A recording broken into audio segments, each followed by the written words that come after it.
Hi everyone, welcome back to my channel. তো আজকে তোমার সাথে শেয়ার করবো আমার সামারের স্কিন কেয়ার রুটিন। গত 2-3 দিন ধরে ভাবছি যে একটুখানি স্কিন কেয়ার করবো, বাট 2 দিন ধরে ভেবে আজকে থার্ড ডে ফাইনালি করছি। এত গরম না, ভাবছি করবো বাট গরমে কিছুই করতে পারছি না। বাট আজকে ফাইনালি বসেছি, না করতেই হবে। তো ভাবলাম তোমার সাথে শেয়ার করে দিই। ফ্যানটা অফ করে রেখেছি তাই গরম লাগছে। তো চলো, এই গরমের মধ্যে তো ঘরে থাকি বা বাইরে যাই, ট্যান তো পড়েই যায়। তো ওটাই কী করে রিমুভ করতে পারবে ঘরে, সেটা তোমার সাথে শেয়ার করবো। তো লেটস স্টার্ট। সো আগে চুলটা বেঁধে নিলাম, এবার স্কিন কেয়ারটা স্টার্ট করবো। প্রথমে করবো ফেস ওয়াশ। কী ফেস ওয়াশ ইউজ করছি দেখাচ্ছি তোমাদেরকে। সো আমি ইউজ করছি বায়োটিকের এই ফ্রুট ব্রাইটনিং ফেস ওয়াশটা। এই ফেস ওয়াশটা আমি অল্প করে নেব, আর এটার টেক্সচারটা দেখাচ্ছি।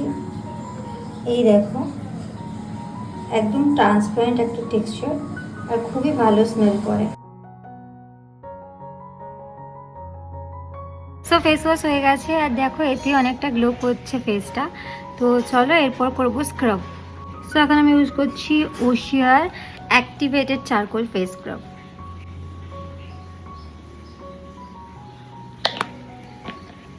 তো এটা নিয়ে এবার ফেসটা স্ক্রাব করে নেব।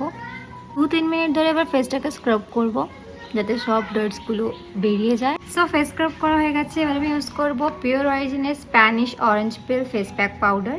জানো তো এটা না একদম ইনস্ট্যান্ট ট্যান রিমুভ করে। তোমরা একবার ইউজ করে দেখো, এর মধ্যে একটা স্পুন আছে, মানে এর সাথেই আসে সেটা।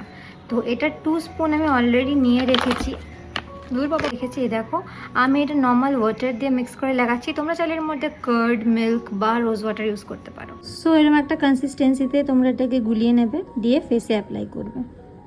সো আমি আমার পুরো ফেসে এটা লাগিয়ে নিয়েছি। এবার যতক্ষণ এটা ড্রাই হচ্ছে না পুরোপুরি, ততক্ষণ এটা মুখে থাকবে, দেন ওয়াশ করে নেব।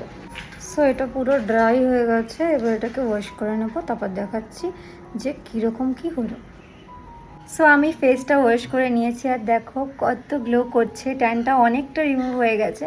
আমি উইকে 2বার করে এটা ইউজ করি, তোমরাও করো, দেখবে ট্যান একদম গায়েব হয়ে গেছে। আর যদি ভিডিওটা ভালো লেগে থাকে, please do like, share and subscribe to my channel. By.